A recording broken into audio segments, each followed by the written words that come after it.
this book, mentioning the languages from which these various words have been taken and their original meaning in these languages. Mostly these words are either from Persian or Greek or Hebrew or Latin. So I have mentioned these words, these languages. I have given a history of the languages from which words have moved to Arabic and the points of contact between Arabic and these languages, and the various phonetic changes, semantic changes, that is, changes in meaning and changes in sounds when these words came into Arabic. So words have changed their meaning, they have changed their phonetic structure. So all this I have mentioned in detail.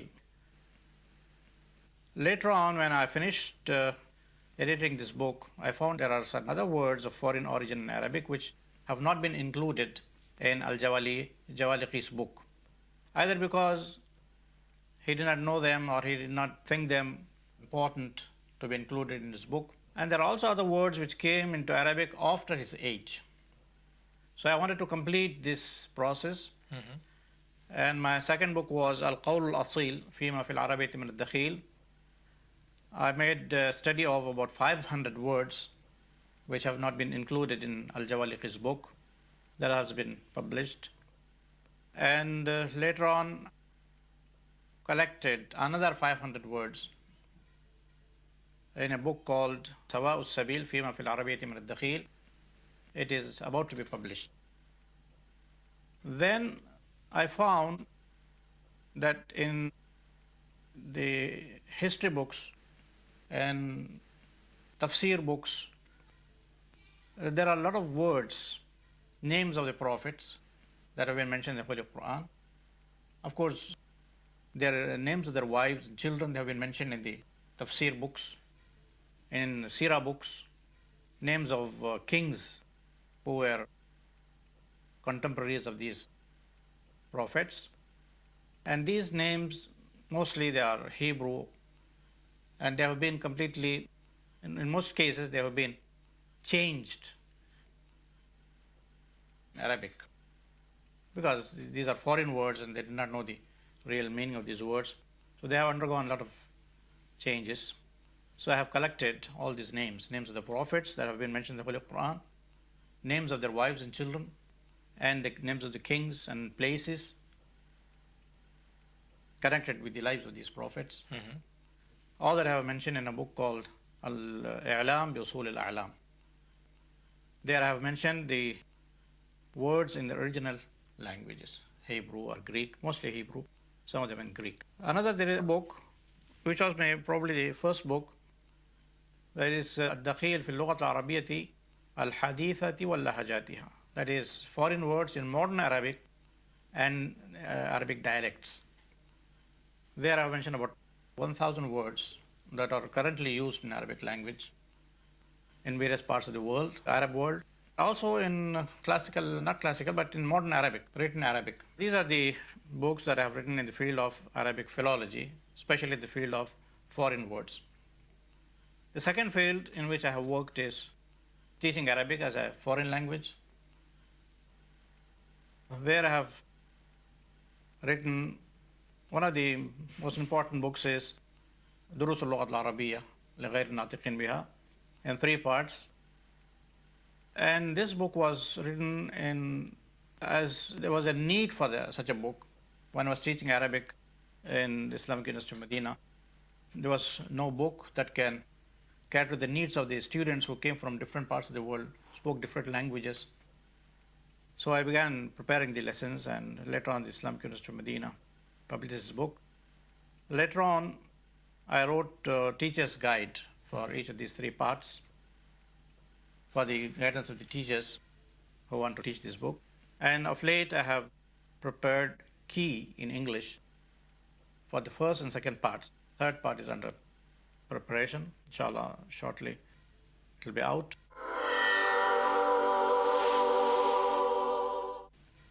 So that is in the field of teaching Arabic as a foreign language. I've also written in Tamil, the language of Tamil Nadu, a book for teaching the Arabic alphabet through Tamil. Here I have used novel method of teaching Arabic alphabet. That is, the linguistic elements between two languages fall under three categories, whether they are sounds or grammatical patterns. There are three categories. One is totally identical. For example, in English, if we take English and Arabic, K, L, M, N, for example, B, all these are identical. The second category is similar, not identical, but similar.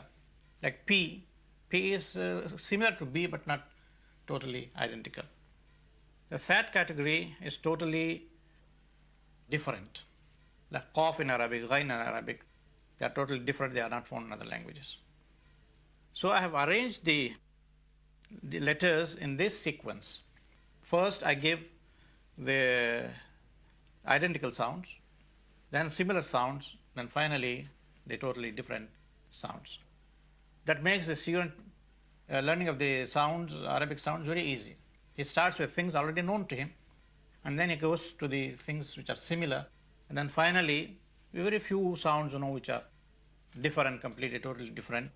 He doesn't find so much difficulty in learning these totally different sounds, foreign sounds with regard to his language.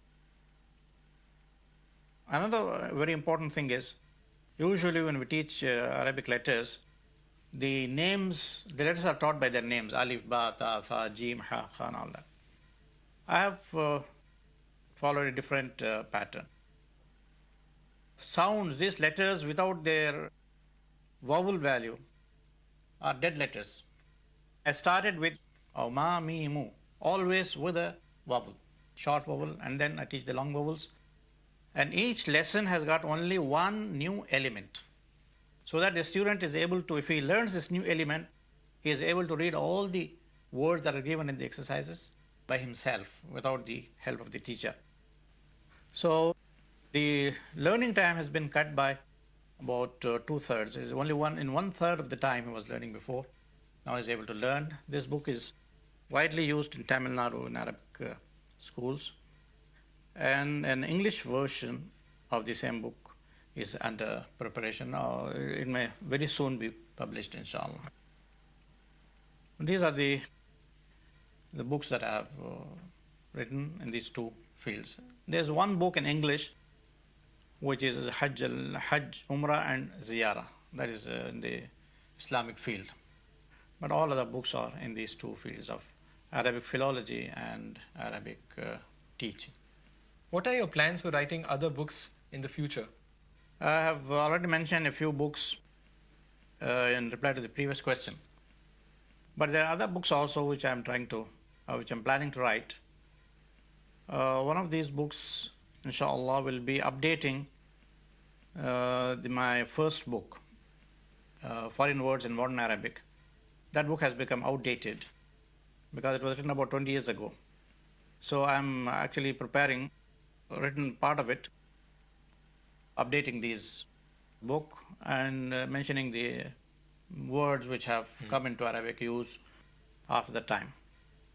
Secondly, another field, a similar field connected with this subject of foreign words, I'm interested in writing about Arabic words in European languages.